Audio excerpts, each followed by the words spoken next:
tout le monde. Alors aujourd'hui je vous retrouve pour un livre ou un film et aujourd'hui c'est Stardust de Neil Gaiman.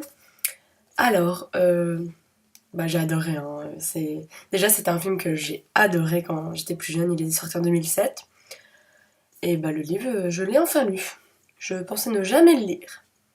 Comme quoi après La voleuse de livres ça m'a fait un peu du bien de lire de la fantaisie. Alors pour l'histoire, on retrouve Tristan qui est fou amoureux de la belle Victoria et qui lui promet de lui rapporter une étoile filante. Pour aller la chercher justement, près de son village, il y a un mur avec une brèche qui ouvre sur un nouveau monde, le monde de Faerie. Et donc il va justement partir en aventure pour retrouver cette étoile. Il va rencontrer diverses petites créatures qui sont pas dans le film d'ailleurs. Et donc il va tomber sur l'étoile et il va se rendre compte que c'est une jeune fille, Yvaine. Et en fait, ce qui se passe, c'est que en dehors de son histoire à lui, il y a des sorcières qui veulent retrouver l'étoile filante, donc Yvaine, pour lui prendre son cœur afin qu'elle reste jeune pendant encore des années. Chaque fois qu'il y a une étoile filante qui tombe, elle essaie de la choper et de lui choper son cœur et boum.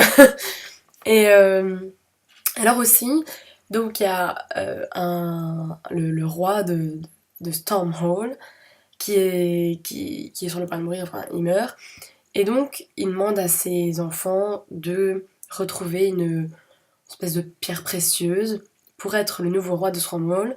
Donc ça c'est assez sympa, c'est assez drôle, d'ailleurs j'avais vu ça dans le film et je pensais que c'était pas dans le livre. En fait dans le film on voit les enfants du roi, quoi. Les fantômes, on les voit en train de discuter et rigoler sur justement les péripéties de les autres frères pour devenir roi. Ils vont essayer de s'entretuer. Et ça, c'est vraiment bien foutu. C'est vraiment drôle. Alors, on retrouve aussi des pirates, ouais, aussi des autres sorcières qui transforment des gens en animaux. Alors, Tristan va aussi apprendre que en fait il est né dans ce monde-là, il vient de ce monde-là. C'est sa mère qui l'avait déposé au pied du mur pour aller avec son père, quoi, pour vivre avec son père parce qu'elle était esclave d'une sorcière. Bon, je vais pas raconter plus, hein.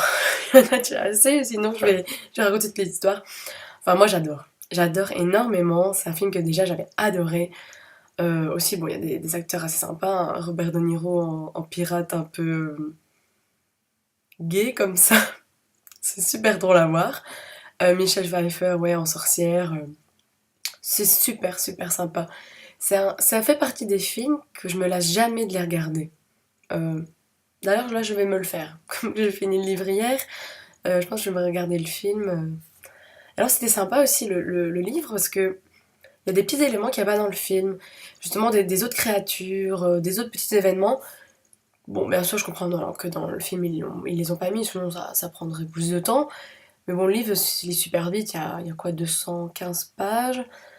Ça fait vraiment du bien de lire de la petite fantaisie comme ça, c'est vraiment sympa, c'est pas compliqué, ça se lit super bien. On a aussi des jolies illustrations comme ici. Alors, entre le livre ou le film, on va dire les deux. Ouais, l'adaptation est super bien faite, vraiment, mais je lisais le livre en ayant la tête des personnages, la tête des acteurs, en ayant leur mimique, enfin, c'est vraiment super super bien fait. Chapeau.